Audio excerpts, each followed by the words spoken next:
Bom, e aí nossa queridíssima A24 tinha um catálogo aí, ó, de respeito esse ano para integrar o Oscar. Acabou escolhendo, em vez de First Cow, o nosso Minari aqui de hoje, mas será que foi a melhor escolha? Ó, com esse clickbait aqui, vamos embora pro vídeo. Uma família coreana tenta se integrar e ascender em uns Estados Unidos repleto de promessas. Bom, antes de qualquer coisa aqui nesse canal, eu queria acabar com esse tom apaziguador e para falar que você tem que tomar vergonha nessa cara, curte esse canal, compartilhar e comentar, entendeu? Porque acabou a palhaçada aqui pra trazer esse conteúdo de qualidade pra você, tá? Segundamente, respondendo a pergunta do Sr. Natan aí, que ele fez lá o clickbait lá do começo do vídeo, eu acho que assim, é aquele filme que junta o melhor dos dois mundos, porque é aquele filme que a academia gosta, que tem várias características aí que a gente vai discutir ao longo do vídeo, que faça com que ele tenha grandes chances de ganhar algumas estatuetas.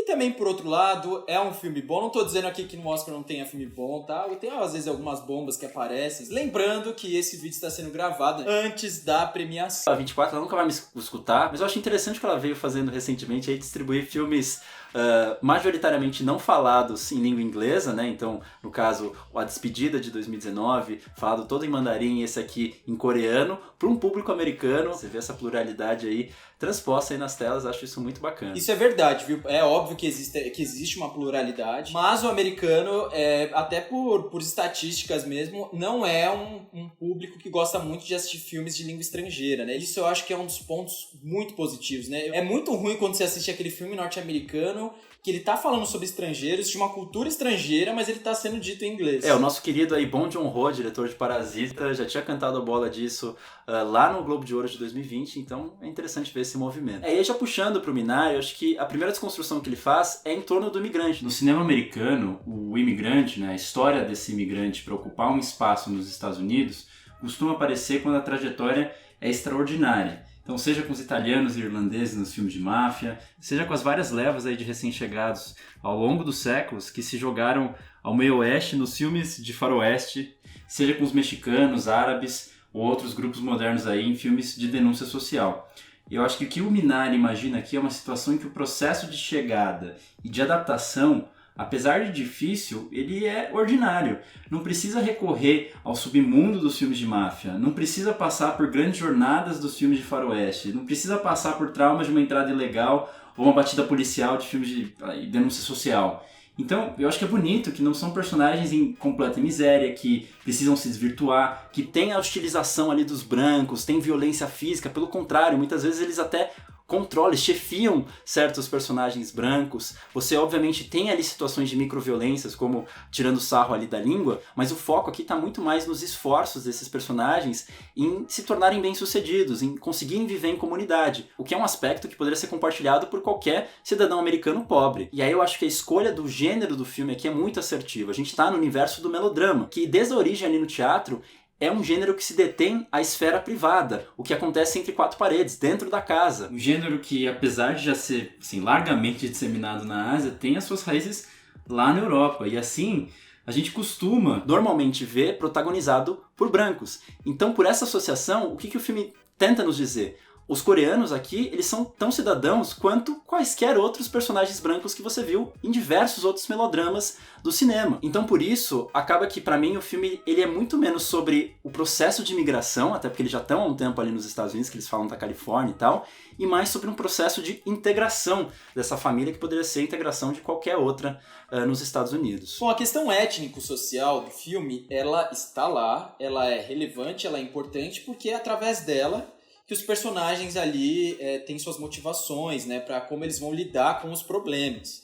Mas eu acho interessante porque desde o início do filme a gente vê que o filme ele lida muito mais com um problema familiar, sobre expectativas, sobre abrir mão da sua vida para atender aos desejos do outro, os sonhos do outro, até que ponto esses sonhos, né, desse outro que você tanto ama também são seus desejos, né? Então tem muito esse conflito, o que o marido quer e a esposa quer. E eles discutem muito sobre isso, se intensifica muito ao longo do filme. Isso também influencia na vida dos filhos, da mãe, da esposa que depois chega e é incrível.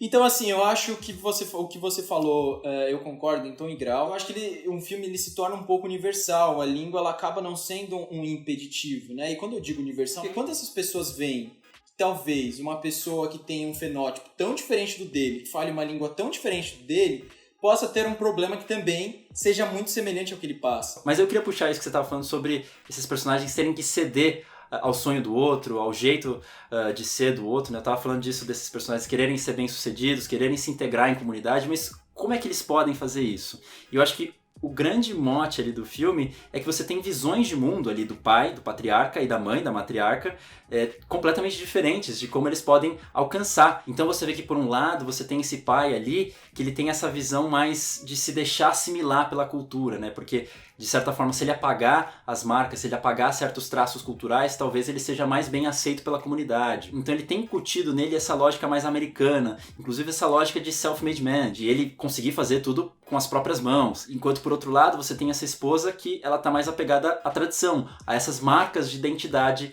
que ali os coreanos trazem consigo. E esses conflitos de visões aparecem em detalhes de como esses personagens interagem ali com o mundo à volta. Então você tem ali o pai que conversa com esse filho em inglês. David, 한국 사람은 머리를 써, okay? We use our minds. Where will the water go? High place or low place? Low place. Enquanto a mãe só conversa com ele em coreano. 근데 할머니랑 같이 살면 안 돼? 할머니 때문에 싸우잖아요. Ele, por exemplo, dá para os filhos refrigerante americano, né? O Mountain Dew ali para eles beberem, enquanto a mãe faz questão que os filhos bebam o chá. Ele, por muito tempo, não queria que a avó vivesse junto com eles, né? A presença ali dela causa muitos tumultos ali na relação que ele tem com a esposa. Ela, pelo contrário, quer que a avó, a mãe, né, dela, chegue com todas as tradições, com toda a cultura que ela tem ali da Coreia. Ele cultiva produtos coreanos, né, pensando no lucro, não porque ele quer continuar mantendo a cultura coreana nos Estados Unidos. Ela, pelo contrário, chora quando, por exemplo, vê comidas que não vinha há muitos anos. Então você vê que a forma como eles lidam com a própria identidade vai marcar muito como eles espelham o futuro da família ali nos Estados Unidos. É interessante porque você falou dessa questão do homem que gosta de fazer as coisas com as próprias mãos, né, essa cultura norte-americana.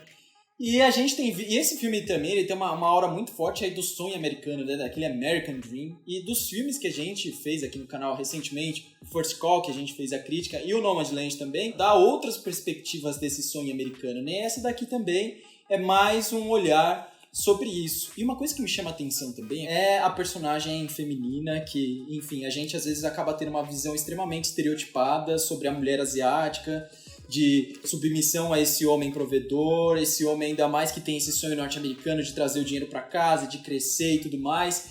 E é muito legal porque ela bate de frente com ele, ela fala que ela não está satisfeita, que por mais que ela ceda a vários dos desejos dele, ela o tempo inteiro mostra que ela não está contente com a situação e que sim, pensa em terminar essa relação. Eu gostei, inclusive, já queria dizer que as atuações pra mim, inclusive das crianças, que eu sempre falo mal, eu acho que elas são, assim, todas muito boas. Ainda que eu não seja totalmente fã de como isso se desenrola ali pro final, mas a gente vai chegar mais pra frente. Mas como eu disse, né, eu acho que o interessante é justamente esses choques que a gente vê, tanto de visão como você disse de personalidade. Talvez no caminho eles percebam que o processo para eles se integrarem nessa sociedade americana passa um pouco por eles cederem um pouco essas duas visões e na verdade encontrarem um meio termo, né? Porque você vê que de um lado você tem esse personagem que dá todas as forças dele, mas eles não conseguem crescer, porque a meritocracia ali é uma ilusão. Ainda assim, existe esse traço social que vai marcar eles e que talvez impeça que eles continuem crescendo. Então você vê que esse personagem que se esforça,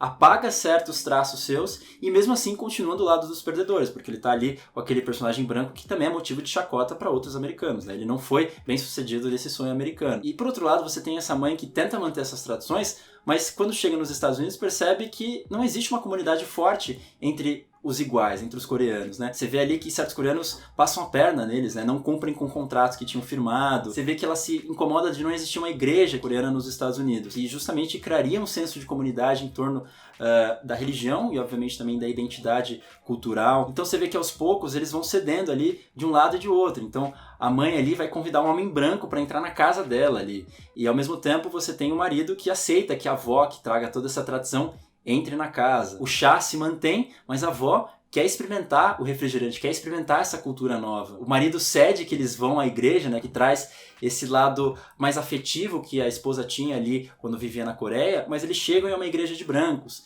Então você vê que existe um afunilamento ali para que pouco a pouco eles tenham esse lado da assimilação, mas eles também não deixem de lado a tradição. Uma outra sacada que eu achei, assim, bem espertinha a galera da 24 é porque, assim, eles trouxeram um filme de língua coreana, com grande parte do elenco não conhecida, mas eles trouxeram o Steve Yeun, que ele ficou famoso nos Estados Unidos fazendo Walking Dead, ele ficou famoso fazendo uma obra audiovisual, um idioma inglês. Isso conversa com o que você disse do filme, né? Tratá-lo como um cidadão americano. A escolha do ator ajuda aí o espectador americano a olhar para esse imigrante como alguém familiar, né? Alguém americano. Eu gosto muito da trajetória desse ator, que ele foi, por mais que ele tenha ido para os Estados Unidos, ele continua fazendo filmes coreanos. E um dos filmes dele que mais me chamou a atenção nos últimos tempos foi o Em Chamas, que inclusive foi um filme que a gente fez crítica aqui no canal, porque a gente, né, não perde um filme, um filme asiático. E mais, nós fomos convidados pelo Misa a fazer uma live sobre o filme, que também foi muito legal.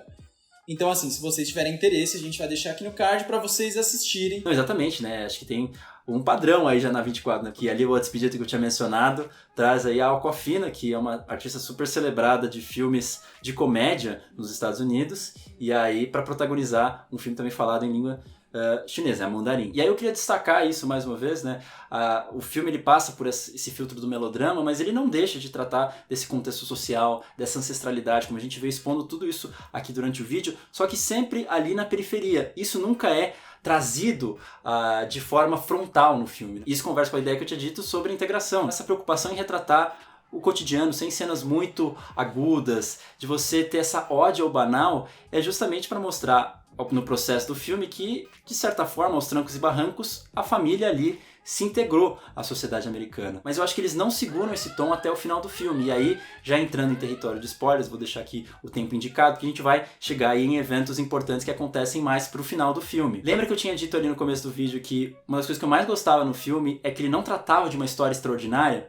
Pois bem, eu sinto que cada vez mais ali pro final, tendo que ter uma amarração ali da história, ele tenta fazer isso. Já começa ali um pouco no AVC que a avó tem, porque passa a ser uma coisa um pouco mais traumática, foge um pouco do banal, embora isso possa acontecer na vida de qualquer pessoa, mas que justamente por ela passar por essa experiência, vai gerar um evento que pra mim é completamente extraordinário ali, foge de todo esse tom que o filme estava trazendo, daquele incêndio que vai destruir com todas as esperanças que os personagens tinham ali, que vai puxar ali uma conciliação entre o casal, porque você viu que até uma cena anterior eles estavam brigados para se separar e nunca mais verem, mas por conta daquele evento eles vão reerguer todas as forças e vão continuar firmes e fortes, e aí mais uma vez você tem uma submissão ali da mulher, porque no final das contas eles vão continuar ali naquele espaço que ela já não queria mais estar, uma pessoa que ela já não mais confiava. Então acho que nessa parcela final do filme ele puxa essa dor, ele puxa esse trauma, que era justamente o que ele estava conseguindo fugir durante todo o filme. Então isso me desagrada. Eu não sei se o Éder compartilha dessa visão que eu tenho. Não compartilho da mesma visão que você, discordo. Eu acho que não foi um elemento tão extraordinário assim, tendo em vista que teve toda uma construção daquela personagem para ela chegar até aquele ponto, né? Ela queria fazer as coisas sozinha, ela tinha uma certa independência, ela era teimosa. Então eu acho que assim, são traços da personagem que levaram ela a cometer aquela fatalidade ali de quando as coisas pegam fogo. Eu não acho que é uma cena tão dramática. Eu não acho que faz com que eles, nossa, vou viver uma família feliz para sempre. Eu acho que ali mostra que, por mais que hajam diferenças entre os dois, eles ainda estão juntos em alguns aspectos e ela ajuda ele e ele ajuda ela, porque eu acho que relações humanas também é sobre isso. Não é só quando você discorda de alguém que você também vai deixar ela lá. Então eu acho que ele não força, né? Eu acho que é legal porque ele ressignifica, porque faz com que o personagem ali no final reveja, né? Porque aquela plantação que a avó tinha deixado ali, que ele tanto menosprezou, que é o Minari, né? Que dá nome ao filme, ele vai olhar para ela e ver, talvez através da minha cultura, através dessa planta que é tão emblemática pra gente, talvez ela seja a ponte para fazer com que a gente se reerga, né? E aí ele não fala se eles vão ficar juntos, se não vão ficar juntos, se houve uma reconciliação. Isso não é algo que fica evidente no filme, não, pelo menos para mim, né? Então eu acho que não me incomoda, eu acho que foi um ponto de virada ali que pra mim, eu achei que foi interessante, porque Senão, talvez o filme, eu acho que ele terminaria num tom ali um pouco ameno pra mim. E, afinal de contas, é um filme de melodrama. E eu acho que é normal, em alguns pontos, ele puxar um pouco mais. Eu acho que, apesar de fazer sentido narrativo na trajetória daquela personagem, da avó que causa tudo isso, um incêndio é um grande evento, independentemente do que o gere, né? Então eu acho que pra mim é um sobressalto muito grande. E é justamente esse ameno que pra mim falta no final do filme, né? Porque apesar do incêndio, a vida dele já é bastante difícil. A gente veio falando aqui no vídeo inteiro sobre, apesar das tentativas deles de se integrarem, eles ainda não conseguem o que eles querem. Eu acho que se essa esperança de sucesso, essa esperança de integração, essa esperança que os personagens têm é tão frágil, é tão fugidia, eu acho que o filme também deveria terminar nesse mesmo tom que veio desenvolvendo ao decorrer da projeção. Eu acho que se não tivesse pegado fogo, eu acho que só reforçaria, porque ao final do filme ali, ele consegue finalmente fechar a primeira encomenda dele, consegue o primeiro cliente dele, né? Ou seja, nossa, eu com meu próprio esforço, com as minhas próprias mãos, eu tô conseguindo fazer com que esse sonho americano se torne uma realidade. E aí vem o incêndio e mostra para ele que as coisas não são bem assim.